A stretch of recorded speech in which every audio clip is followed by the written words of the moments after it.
Police force আমাদের এই সমাবেশকে পণ্ড করার জন্য লোটাস কামাল এনেছিলেন।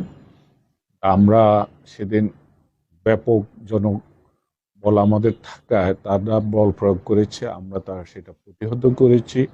আমরা আওয়ামী লীগ, যুবলীগ, ছাত্রলীগকে প্রতিহত করেছি, পুলিশকে প্রতিহত করে সেদিন আমরা লোটাস চত্বরে শেখ মুজিবের মুরাল, শেখ হাসিনার মুরাল, লোটাস কামালের মুরাল আমরা আমার নেতৃত্বে আমার নেতাকর্মীরা ভাঙচুর করেছে।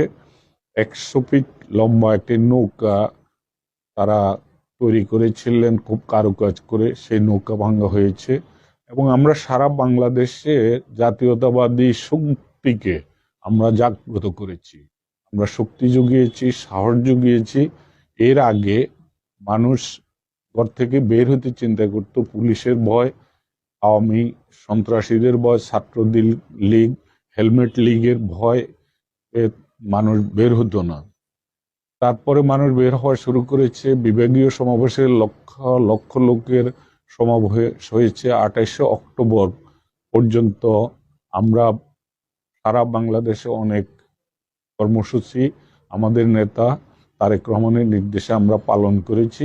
সর্বশেষ 28শে অক্টোবর প্রায় 15 লক্ষ লোকের সমাবেশ ডিবির হারুন এবং বিপ্লব এবং তখনকার পুলিশ কমিশনার হাবিব তাদের নেতৃত্বে তারা প্রতিহত করেন এবং আমাদের সেদিন এক ভাই নিহত হন, শহীদ হন, আমাদের অনেক নেতাকর্মী আহত হন।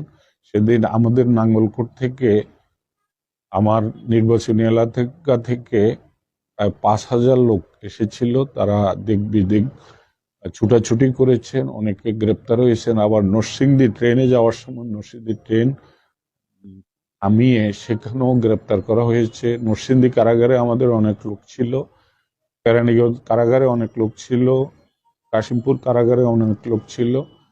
আমরা সব মামলা তাদেরকে জামিন করিয়েছি। তখন তারা কেউ 2 মাস, কেউ 3 মাস, কেউ 6 মাসও জেলে ছিল।